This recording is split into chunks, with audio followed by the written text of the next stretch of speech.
O pai dessa moça forjou o falecimento do próprio filho, ou seja, o irmão dela. Olha essa história bizarra. 8 anos minha mãe chorou a morte do meu irmão que estava vivo. Eu encontrei ele e a gente acaba de colocar nosso pai na cadeia essa tarde. Então agora eu posso contar. Porque eu pensei por 8 anos que meu irmão tinha falecido quando eu tinha 16 anos em um acidente de carro. O carro explodiu, o corpo ficou tão deteriorado que deu para identificar por causa da corrente do meu irmão, o documento dele e um relógio que era dele. O restante não dava para identificar nada. O caixão foi lacrado. A minha mãe, ela sofreu os 8 anos. Ela não passou por um luto. Ela sofreu os 8 anos corrido. Toda semana ela ia no túmulo do meu irmão, ela sofria, ela chorava, ela sentia, ela sofreu mesmo.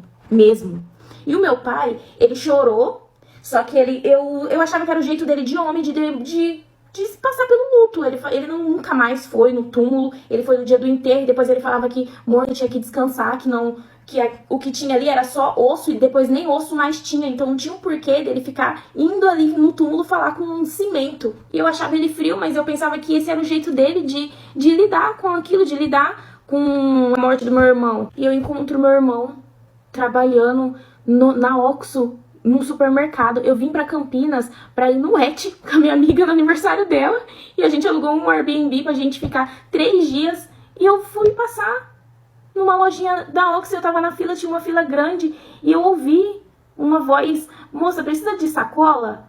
E eu tava atrás, e na hora que eu ouvi essa voz, meu corpo deu uma amolecida, meu corpo sentiu antes da minha mente, meu corpo reconheceu a voz do meu irmão, porque eu não lembrava mais da voz dele.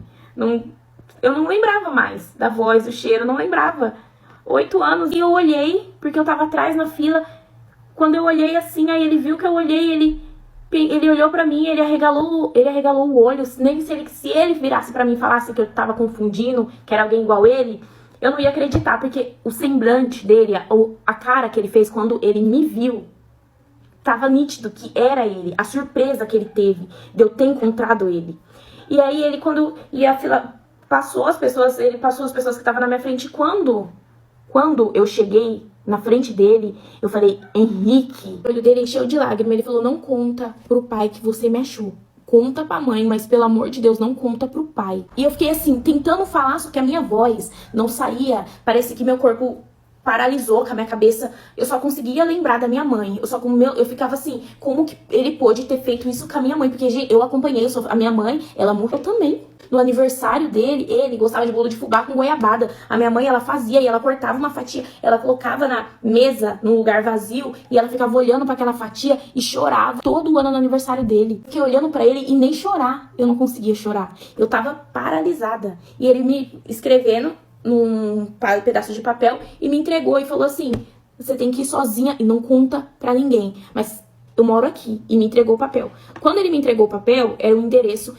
Na hora que eu entrei no meu carro, eu queria contar pra minha mãe que meu irmão tava vivo, porque eu queria tirar de dentro dela todo aquele sofrimento que eu sei que ela sentia. Só que o querer saber antes o que tinha acontecido, o porquê eu não podia contar pro meu pai, e aí ficava vindo na mente o não sofrimento do meu pai. Eu só ficava recapitulando quanto meu pai não tinha sofrido. Então eu queria saber. E aí eu fui nesse endereço. Quando eu fui nesse endereço, ele chegou depois de uns 30, 40 minutos, ele chegou lá. Eu fiquei esperando no carro e a minha ficha foi caindo. Na hora que ele chegou, ele tava ali, meu irmão. Pra resumir pra vocês, porque esse vídeo já tá longo, quem tava dentro do carro era um funcionário do meu pai que tinha vindo de outro estado, conheceu meu pai, pediu emprego, meu pai empregou. Ele não tinha muito contato com a família dele que ficou no outro estado, ele não tinha feito família aqui. Ele que estava no carro, ele que tinha morrido. E o meu pai sabia. Agora, o porquê disso? Porque meu irmão descobriu que meu pai é um bicho, um monstro. Não tinha nem que estar na cadeia, era ele que tinha que ter queimado naquele carro. Meu irmão descobriu que meu pai tinha um esquema de roubo, de carga. A empresa do meu pai era de autopeças, mas ele lavava dinheiro ali. A gente vivia muito bem, mas ninguém sabia que o dinheiro do meu pai vinha de roubo. Só que ele não só roubava, ele os caminhoneiros. Meu irmão viu o vídeo, amarrava os caminhoneiros de cabeça pra baixo em árvore, ele amarrava em cima de formigueiro. Meu pai os caminhoneiros. Ele aproveitava pra fazer o dinheiro dele e colocar pra fora toda a maldade que ele tinha. Meu irmão descobriu, colocou meu pai contra a parede, que ele jamais imaginava que meu pai poderia fazer alguma coisa com a gente, com os próprios filhos. E o meu pai falou pra ele que se ele ameaçasse ir na polícia, contar alguma coisa pra alguém, quem ia pagar seria eu e minha mãe. E poucos dias depois dessa descoberta, teve um acidente do meu irmão, e aí o meu irmão entendeu que aquilo era um recado. Meu pai não fez nada com ele, tirou a vida de outra pessoa, para as pessoas pensarem que era meu irmão, pro meu irmão sumir. Mas o meu pai não falou nada, não precisou falar isso pro meu irmão. O meu irmão entendeu o recado, o meu irmão entendeu que se ele quisesse viver, ele ia ter que morrer.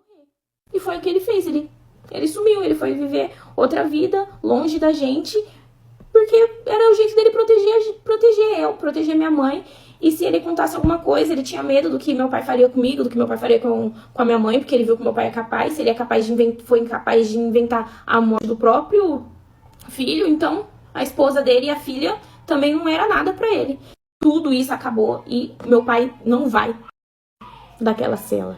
Que situação complicada é essa, gente? Eu também colocaria o meu pai na cadeia se fosse uma coisa dessa acontecesse, né? Mas graças a Deus que eles se livraram disso, né? Um pai que foge à morte do próprio filho é tenebroso. Esse foi o vídeo de hoje, é um grande prazer te ter aqui. Ela conta história de seguidores e até o próximo vídeo. Tchau!